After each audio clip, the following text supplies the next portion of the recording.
livre d'Isaïe.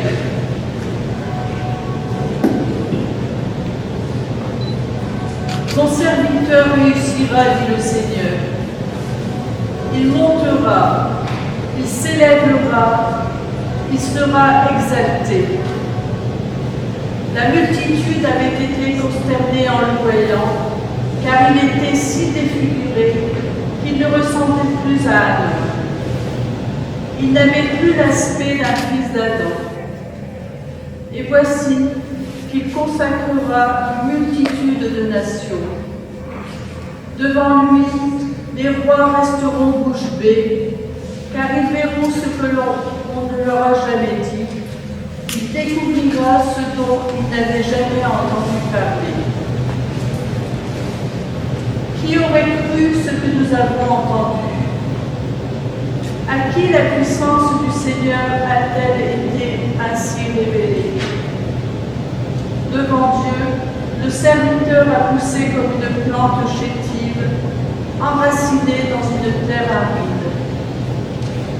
Il n'était ni beau, ni brillant pour attirer nos regards. Son extérieur n'avait rien pour nous plaire.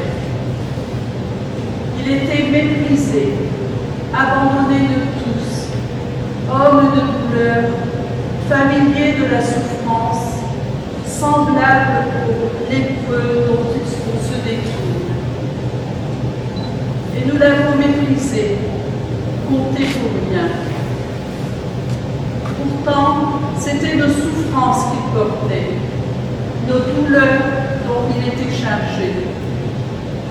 Et nous pensions qu'il était châtié, frappé par Dieu, humilié. Or, c'est à cause de nos fautes qu'il a été transpercé. C'est par nos péchés qu'il a été broyé.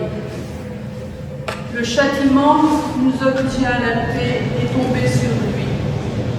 Et c'est par ses blessures que nous sommes guéris. Nous étions tous errants comme des brebis. Chacun suivait son propre chemin. Mais le Seigneur a fait retomber sur lui nos fautes à nous tous. Maltraité, il s'humilie, il n'ouvre pas la bouche. Comme un agneau conduit à l'abattoir, comme une brebis muette devant les tondeurs, il n'ouvre pas la bouche. Arrêté, puis jugé, il a été supprimé. Qui donc s'est soucié de son destin? Il a été retranché de la terre des vivants, frappé à cause des péchés de son peuple. On l'a enterré avec les mécréants. Son tombeau est avec eux des enrichis. Et pourtant, il n'a jamais commis l'injustice, ni proféré le mensonge. Broyé par la souffrance, il a plu au Seigneur. Mais s'il fait de sa vie un sacrifice d'expiation, il verra sa descendance, il prolongera ses jours. Par lui s'accomplira la volonté du Seigneur. À cause de ses souffrances, il verra la lumière, il sera comblé. Parce qu'il a connu la souffrance, le juge, mon serviteur, justifiera les multitudes, il se chargera de leurs péchés. C'est pourquoi je lui donnerai la multitude en partage, les puissants sauront la part qu'il recevra, car il s'est dépouillé lui-même jusqu'à la mort, il a été compté avec les pécheurs, alors qu'il portait le péché des multitudes et qu'il intercédait pour les pécheurs. Parole du Seigneur. Non, grâce à Dieu. Ô Père en tes mains, je remets mon esprit. Père en tes mains, je remets mon esprit. En toi, Seigneur, j'ai mon refuge. Garde-moi d'être humilié toujours. En tes mains, je remets mon esprit. Tu me rachètes, Seigneur, Dieu de vérité. Père, en tes mains, je remets mon esprit. Je suis la risée de mes adversaires et même de mes voisins. Je fais peur à mes amis. S'ils me voient dans la rue, ils me fuient. Père, en tes mains, je remets mon esprit. On m'ignore comme un mort oublié, comme une chose qu'on jette. J'entends les calomnies de la foule. Ils s'accordent pour m'ôter la vie.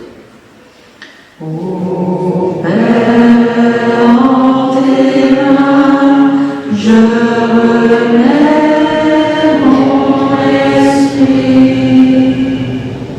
Moi, je suis sûr de toi, Seigneur. Je dis, tu es mon Dieu. Mes jours sont dans ta main.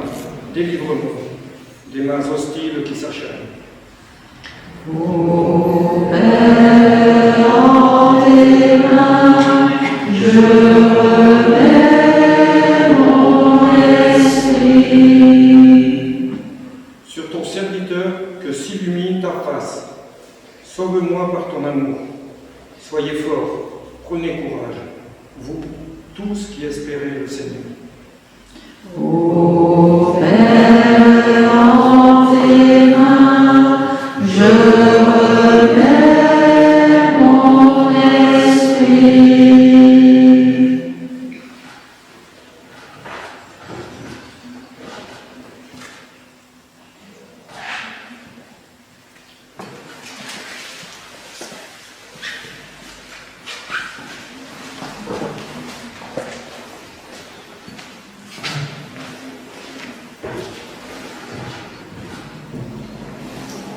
Lecture de la lettre aux Hébreux. Frères, en Jésus, le Fils de Dieu, nous avons le grand prêtre par excellence, celui qui a pénétré au-delà des cieux. Tenons donc ferme l'affirmation de notre foi. En effet, le grand prêtre que nous avons n'est pas incapable, lui, de partager nos faiblesses en toutes choses. Il a connu l'épreuve comme nous, et il n'a pas péché. Avançons-nous donc avec pleine assurance vers le Dieu Tout-Puissant qui fait grâce, pour obtenir miséricorde, de recevoir en temps voulu la grâce de son secours. Le Christ, pendant les jours de sa vie mortelle, a présenté avec un grand cri et dans les larmes sa prière et sa supplication. À Dieu qui pouvait le sauver de la mort, et, parce qu'il s'est soumis en tout, il a été exaucé. Bien qu'il soit le Fils, il a pourtant appris l'obéissance par les souffrances de sa passion, et ainsi conduit à sa perfection. Il est devenu, pour tous ceux qui lui obéissent, la cause du salut éternel.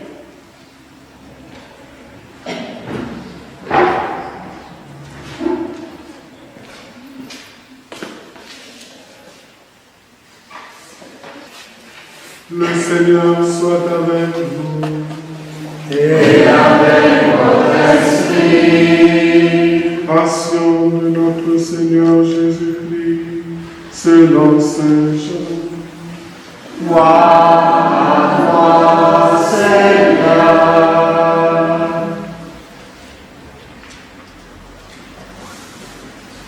En ce temps-là, après le repas, Jésus sortit avec ses disciples et traversa le torrent de Cédron. Il y avait là un jardin dans lequel il entra avec ses disciples. Judas, qui le livrait, connaissait l'endroit lui aussi, car Jésus et ses disciples s'y étaient souvent réunis. Judas, avec un détachement de soldats, ainsi que des gardes envoyés par les grands prêtres et les pharisiens, arrive à cet endroit. Il avait des lanternes, des torches et des armes. Alors Jésus, sachant tout ce qui allait lui arriver, s'avança et lui dit, « Qui cherchez-vous? » Ils lui répondirent, Jésus, le Nazaréen. il leur dit, « C'est moi, je le suis. » Judas, qui le livrait, se tenait avec eux. Quand Jésus leur répondit, « C'est moi, je le suis », ils reculèrent et ils tombèrent à terre. Il leur demanda à nouveau, Qui cherchez-vous? ils dirent, Jésus, le Nazaréen. Jésus répondit, Je vous l'ai dit, c'est moi, je le suis. Si c'est bien moi que vous cherchez, cela, laissez-les partir.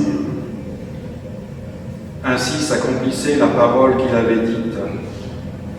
Je n'ai perdu aucun de ceux que tu m'as donnés. Or, Simon-Pierre avait une épée, il la tira, frappa le serviteur du grand prêtre et lui coupa l'oreille droite. Le nom de ce serviteur était Malchus. Jésus dit à Pierre, Remets ton épée au fourreau. La coupe que m'a donnée le Père, vais-je refuser de la boire?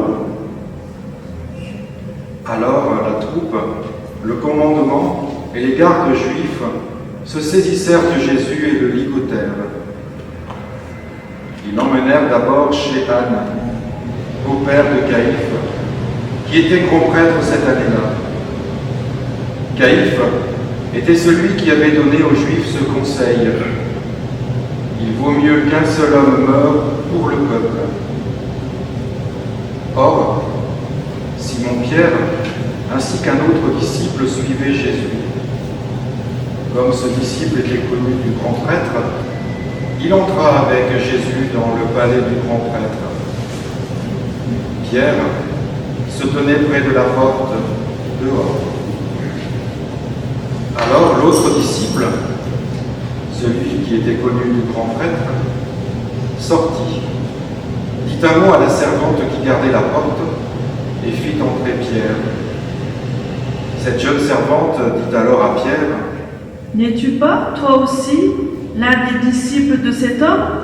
Il répondit, « Non, je ne le suis pas. » les serviteurs et les gardes se tenaient là.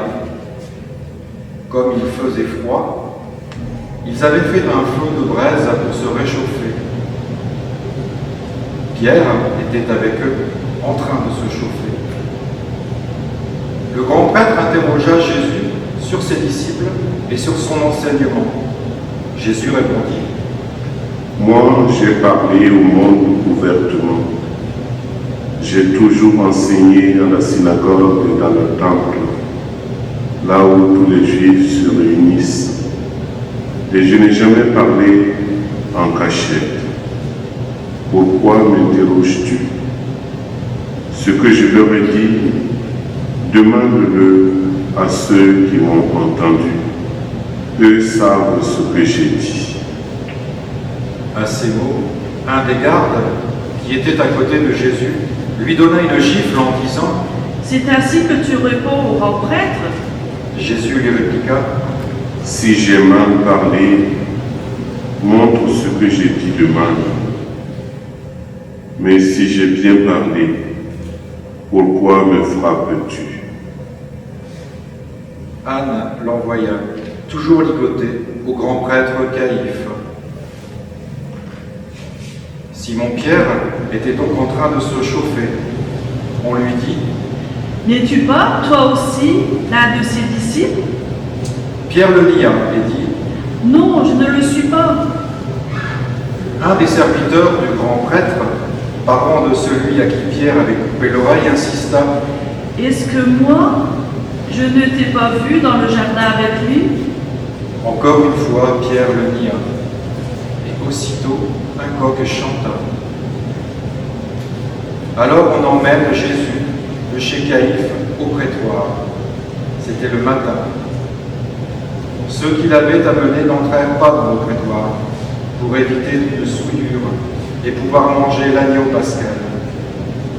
Pilate sortit donc à leur rencontre et demanda. Quelle accusation portez-vous contre cet homme? Ils lui répondirent. S'il n'était pas un malfaiteur, nous ne t'aurions pas livré cet homme. Pilate leur dit. Prenez-le vous-même et jugez-le, suivant votre loi. Les Juifs lui dirent.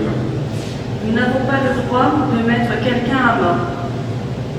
Ainsi s'accomplissait la parole que Jésus avait dite pour signifier quel genre de mort il allait mourir.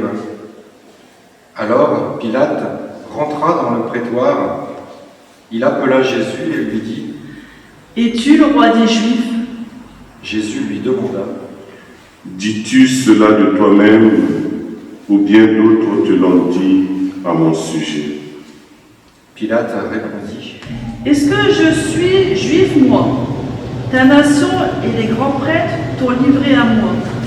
Qu'as-tu donc fait? Jésus déclara. Ma royauté n'est pas de ce monde. Si ma royauté était de ce monde, j'aurais des gardes qui se seraient battus pour que je ne sois pas livré aux Juifs. En fait, ma royauté n'est pas d'ici. Pilate lui dit. Alors tu es roi? Jésus répondit. C'est toi-même qui dis que je suis roi. Moi je suis né, je suis venu dans le monde pour ceci, rendre témoignage à la vérité. Quiconque appartient à la vérité écoute ma voix. Pilate lui dit. Qu'est-ce que la vérité? Ayant dit cela, il sortit de nouveau à la rencontre des Juifs et il leur déclara. Moi, je ne trouve en lui aucun motif de condamnation. Mais chez vous, c'est la coutume que je vous relâche quelqu'un pour la Pâque. Voulez-vous donc que je vous relâche le roi des Juifs? Alors ils répliquèrent en criant. Pas lui, mais Barabbas. Or ce Barabbas était un bandit. Alors Pilate fit saisir Jésus pour qu'il soit flagellé. Les soldats tressèrent avec des épines une couronne qui lui posèrent sur la tête. Puis ils le revêtirent d'un manteau pourpre. Ils s'avançaient vers lui et ils disaient. Salut à toi, roi des Juifs. Et ils le giflaient. Pilate, de nouveau, sortit dehors et lui dit. Voyez, je vous l'amène dehors pour que vous sachiez que je ne trouve en lui aucun motif de condamnation. Jésus donc sortit dehors, portant la couronne d'épines et le manteau pourpre. Et Pilate leur déclara. Voici l'homme. Quand ils le virent, les grands prêtres et les gardes se mirent à crier. Crucifie-le, crucifie-le. Pilate leur dit. Prenez-le vous-même et crucifiez-le. Moi, je ne trouve en lui aucun motif de condamnation. Ils lui répondirent. Nous avons une loi, et suivant la loi, il doit mourir, parce qu'il s'est fait fils de Dieu. Quand Pilate entendit ces paroles, il redoubla de crainte. Il rentra dans le prétoire et dit à Jésus. D'où es-tu? Jésus ne lui fit aucune réponse. Pilate lui dit alors. Tu refuses de me parler à moi? Ne sais-tu pas que j'ai pouvoir de te relâcher et pouvoir de te crucifier? Jésus répondit. Tu n'aurais aucun pouvoir sur moi si tu ne l'avais reçu d'en haut. C'est pourquoi celui qui m'a livré à tort porte un péché plus grand. Dès lors, Pilate cherchait à le relâcher, mais des Juifs se mirent à crier. Si tu le relâches, tu n'es pas un ami de l'empereur. Quiconque se fait roi s'oppose à l'empereur. En entendant ces paroles, Pilate amena Jésus au dehors. Il le fit asseoir sur une estrade, au lieu dit le dallage, en hébreu, Gabata. C'était le jour de la préparation de la Pâque, vers la 6e heure, environ midi. Pilate dit aux Juifs. Voici votre roi. Alors ils crièrent. À mort, crucifie-le. Pilate leur dit. Vais-je crucifier votre roi? Les grands prêtres répondirent: Nous n'avons pas d'autre roi que l'empereur. Alors, il leur livra Jésus pour qu'il soit crucifié. Ils se saisirent de Jésus et lui-même, portant sa croix, sortit en direction du lieu dit le crâne ou calvaire, qui se dit en hébreu Golgotha. C'est là qu'ils le crucifièrent, les deux autres avec lui, un de chaque côté et Jésus au milieu. Pilate avait rédigé un écriteau qu'il fit placer sur la croix. Il était écrit: Jésus, le Nazaréen, roi des Juifs. Beaucoup de Juifs lurent cet écriteau parce que l'endroit où l'on avait crucifié Jésus était proche de la ville et que c'était écrit en hébreu, en latin et en grec. Alors les grands prêtres des Juifs dirent à Pilate: N'écris pas roi des Juifs, mais cet homme a dit: Je suis le roi des Juifs. Pilate répondit: C'est ce que j'ai écrit, je l'ai écrit. Quand les soldats eurent crucifié Jésus, ils prirent ses habits. Ils en firent 4 parts, une pour chaque soldat. Ils prirent aussi la tunique. C'était une tunique sans couture, tissée, tout d'une pièce de haut en bas. Alors, ils se dirent entre eux: Ne la déchirons pas, désignons par le sort celui qui l'aura. Ainsi s'accomplissait la parole de l'Écriture. Ils se sont partagés mes habits.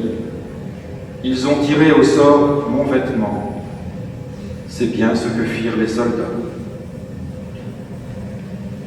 Or, près de la croix de Jésus se tenaient sa mère et la sœur de sa mère, Marie, femme de Cléophas, et Marie-Madeleine.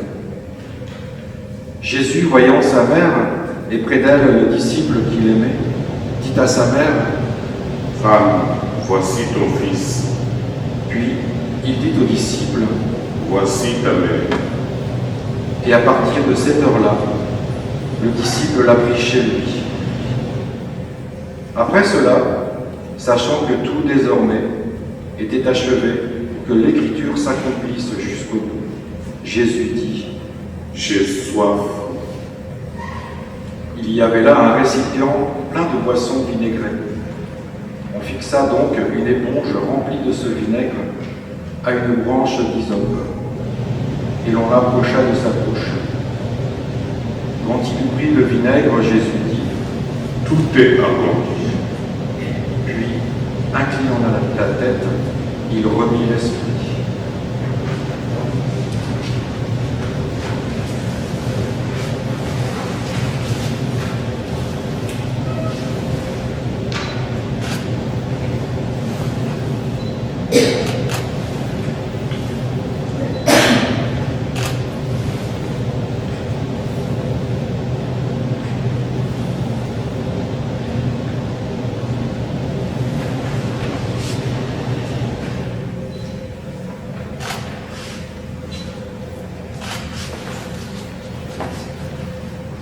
Comme c'était le jour de la préparation, c'est-à-dire le vendredi, il ne fallait pas laisser les corps en froid durant le sabbat, d'autant plus que ce sabbat était le grand jour de la Pâque.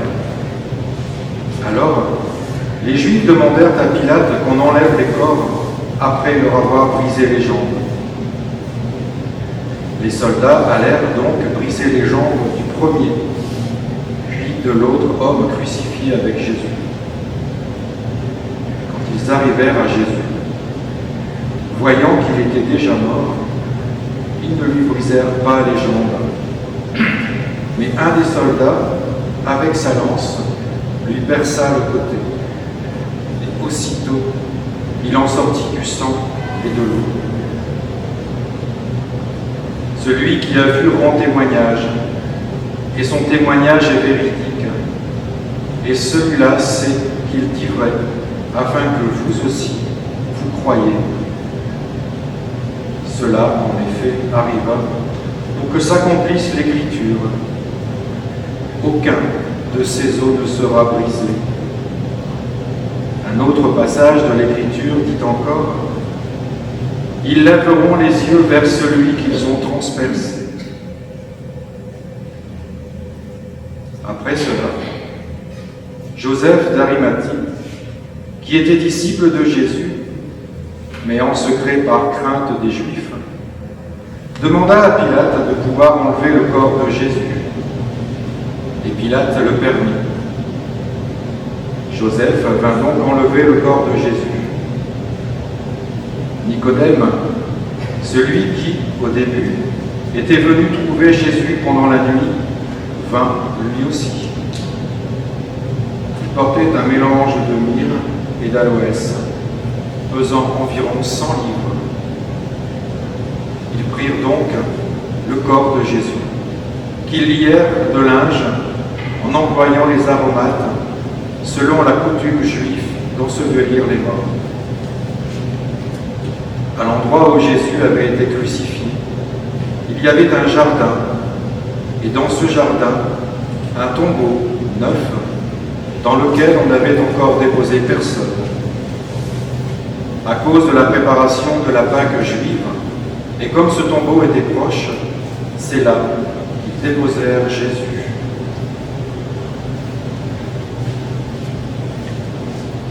Le Christ est anéanti, prenant la condition de serviteur.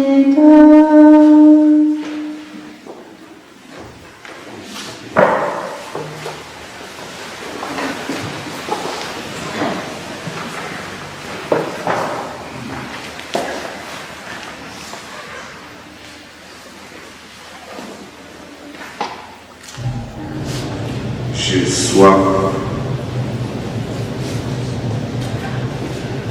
Seigneur, sur la croix, tu as soif. Soif de chacun de nous. Soif de l'humanité.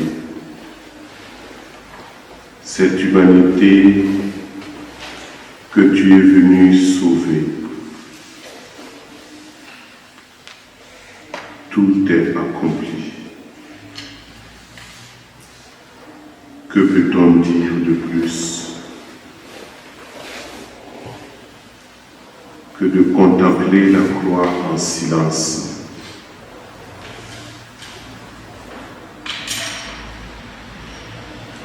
Regardez le Fils de Dieu sur la croix. Regardez l'homme rejeté. Et à travers lui, tous ceux et celles que nous rejetons, tous ceux et celles qui se sentent rejetés. Que dire devant la douleur? Silence. Contempler le Christ qui verse son sang sur cette croix, qui souffre à travers toutes nos souffrances, à travers la souffrance de ceux que nous aimons. Silence.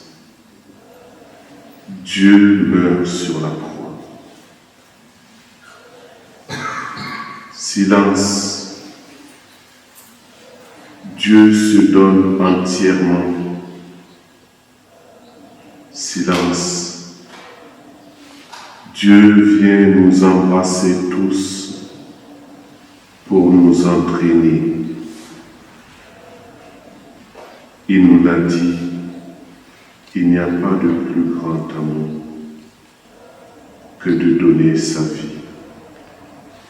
Il donne sa vie par amour pour nous.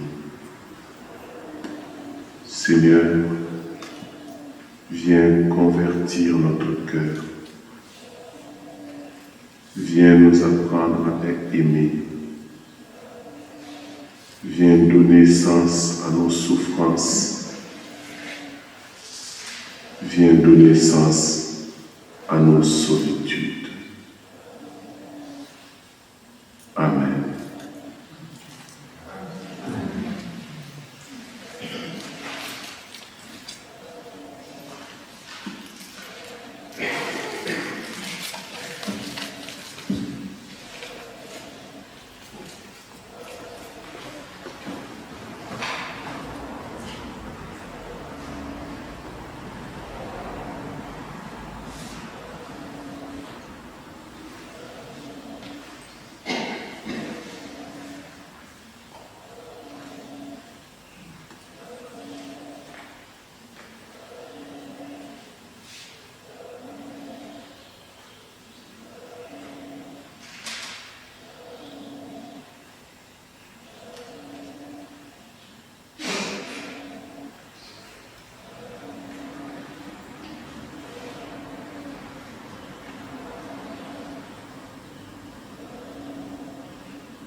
Notre célébration va se poursuivre par la grande prière universelle. Prenons dans notre prière les besoins multiples de l'Église et du monde. Confions-les à l'amour sauveur de Dieu. Nous pouvons penser spécialement ce soir à Daniel Flon, qui aurait pu être avec nous, à Jean-François Gros, qui désirait tant être des nôtres. Mais avant cette grande prière, je vous invite à la quête, une quête qui est faite pour les communautés et les lieux saints en Palestine et en Israël. En effet, en ce vendredi saint, le pape nous invite à ne pas oublier nos frères chrétiens des terres saintes.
Ensemble, mettons-nous debout pour confier notre monde à Dieu.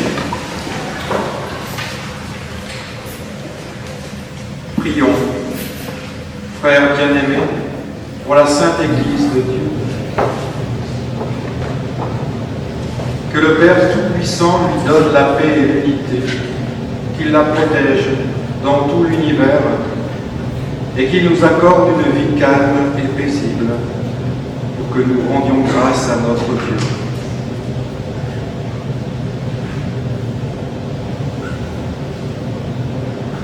Le Seigneur soit avec vous. Et avec votre esprit. Prions. Dieu éternel et tout-puissant, dans le Christ, tu as révélé ta gloire à tous les peuples. Protège l'œuvre de ton amour, afin que ton Église répandue par tout l'univers demeure inébranlable dans la foi pour proclamer ton nom, par Jésus le Christ notre Seigneur. Amen. Ô Seigneur, écoute et prends pitié. Ô Seigneur, écoute et prends pitié.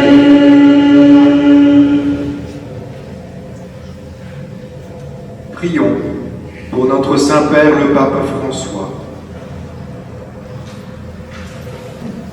Qu'il le garde sain et sauf à son Église pour gouverner le peuple de Dieu.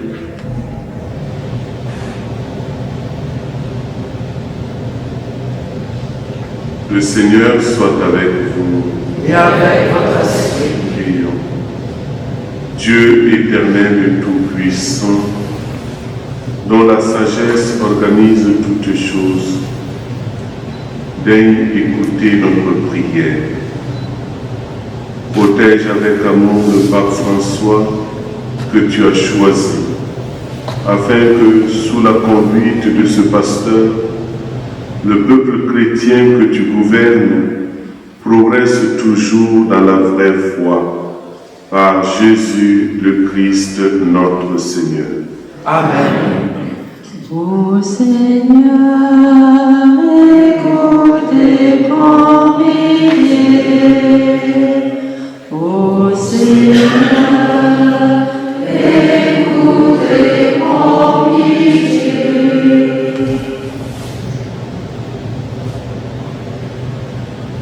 Prions pour les évêques, le clergé et le peuple des fidèles.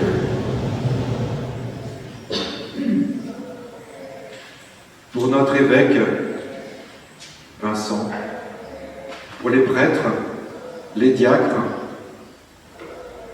pour tous ceux qui remplissent les ministères dans l'Église et pour l'ensemble du peuple des croyants.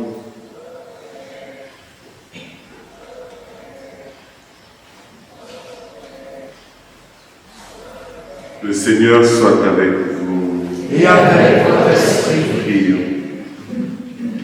Dieu éternel et tout-puissant, dont l'Esprit sanctifie et gouverne le corps entier de l'Église, exauce les prières que nous t'adressons pour tous les ordres de fidèles qui la composent.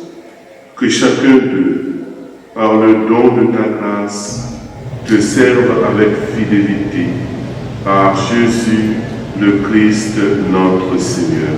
Amen.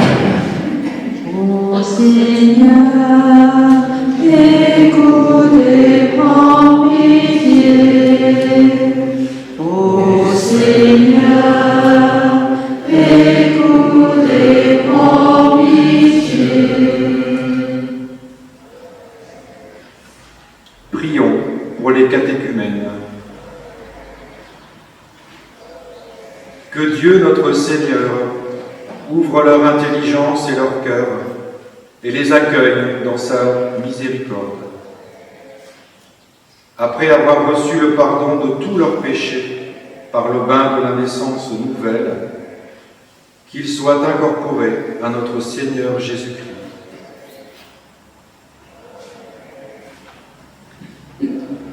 Le Seigneur soit avec vous. Et avec votre esprit. Prions.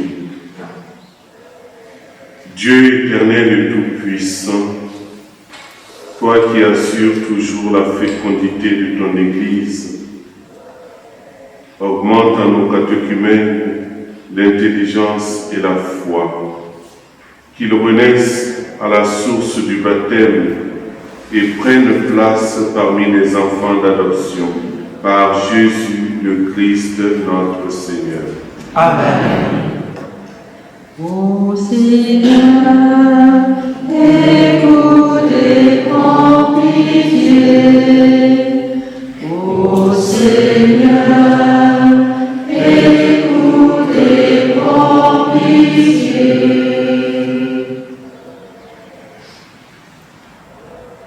Prions pour l'unité des chrétiens et pour tous nos frères qui croient en Jésus-Christ. Demandons au Seigneur notre Dieu de les rassembler et de les garder dans l'unité de son Église.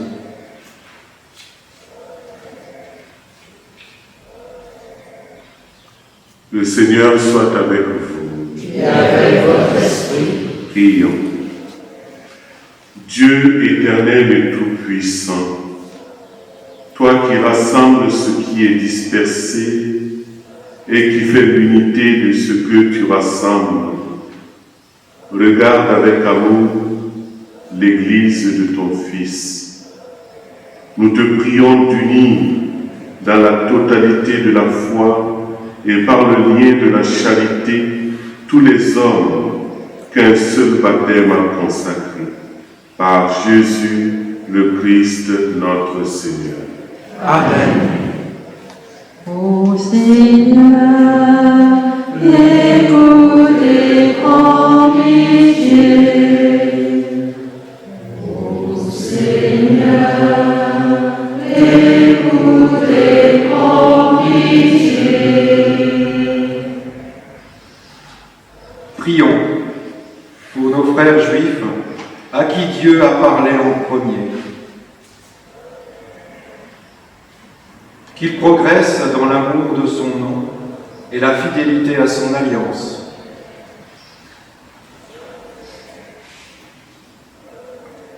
Le Seigneur soit avec vous. Et avec votre esprit. Prions. Dieu éternel et tout-puissant, toi qui as choisi Abraham et sa descendance pour en faire les fils de la promesse, conduis à la plénitude de la rédemption le premier peuple de l'Alliance, comme ton Église t'en supplie, par Jésus le Christ notre Seigneur. Amen. Ô Seigneur, écoute et prends pitié. Ô Seigneur, écoute et prends pitié. Prions pour ceux qui ne croient pas en Jésus-Christ. Demandons qu'à la lumière de l'Esprit Saint, ils soient capables, eux aussi, de s'engager pleinement sur le chemin du salut.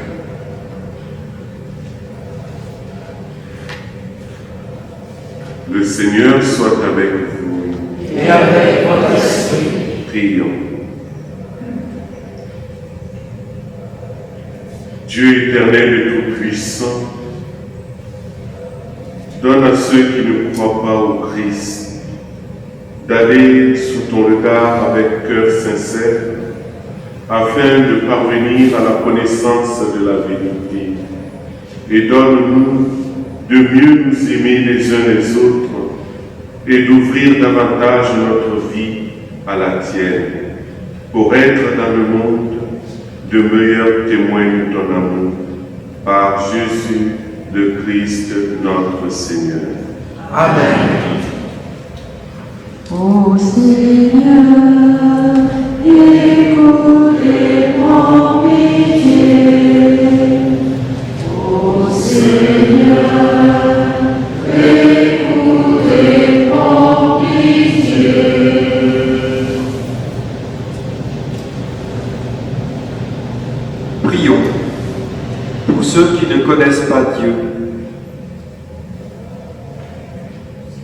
Demandons qu'en obéissant à leur conscience, ils parviennent à le reconnaître. Le Seigneur soit avec vous. Et avec votre esprit. Prions. Dieu éternel et tout-puissant, toi qui as créé les hommes pour qu'ils te cherchent de tout leur cœur et que leur cœur s'apaise en te trouvant, fais qu'au milieu des difficultés de ce monde, tous puissent discerner les signes de ta bonté et rencontrer les témoins de ton amour, qu'ils aient le bonheur de te reconnaître, toi le seul vrai Dieu et le Père de tous les hommes, par Jésus le Christ notre Seigneur. Amen. Ô Seigneur, écoute et prends pitié. Ô Seigneur, écoute et prends pitié.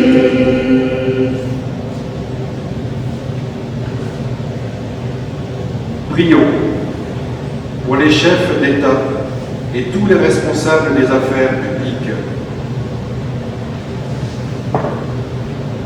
Que le Seigneur notre Dieu dirige leur esprit et leur cœur selon sa volonté pour la paix et la liberté de tous.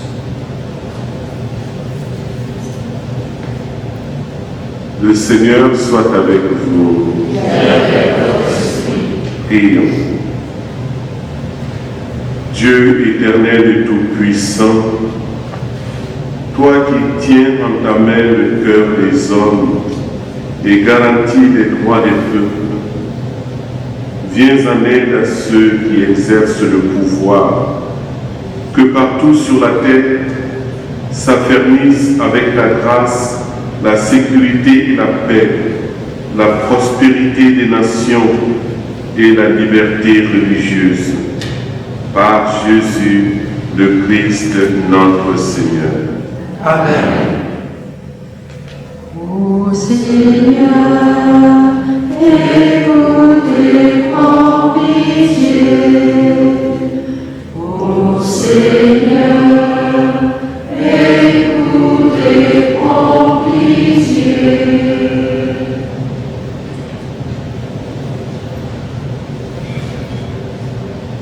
Frères bien-aimés, prions Dieu, le Père Tout-Puissant, d'avoir pitié des hommes dans l'épreuve, qu'il débarrasse le monde de toute erreur, qu'il chasse les épidémies et repousse la famine, qu'il vide les prisons et délivre les captifs, qu'il protège ceux qui voyagent, qu'il ramène chez eux les exilés, qu'il donne la force aux malades et accorde le salut aux mourants. Le Seigneur soit avec vous. Et avec votre esprit.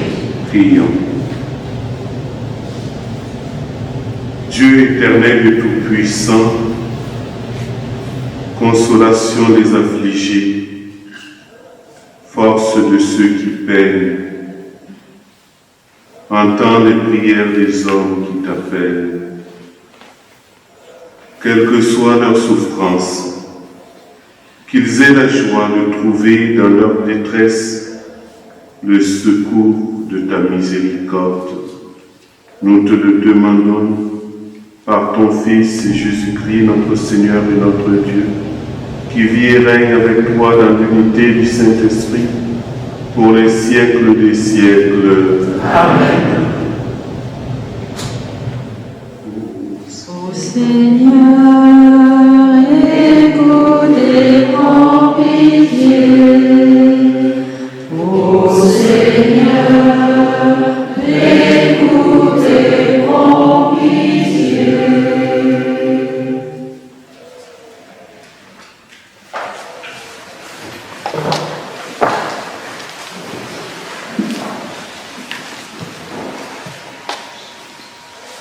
la croix va être apportée en procession.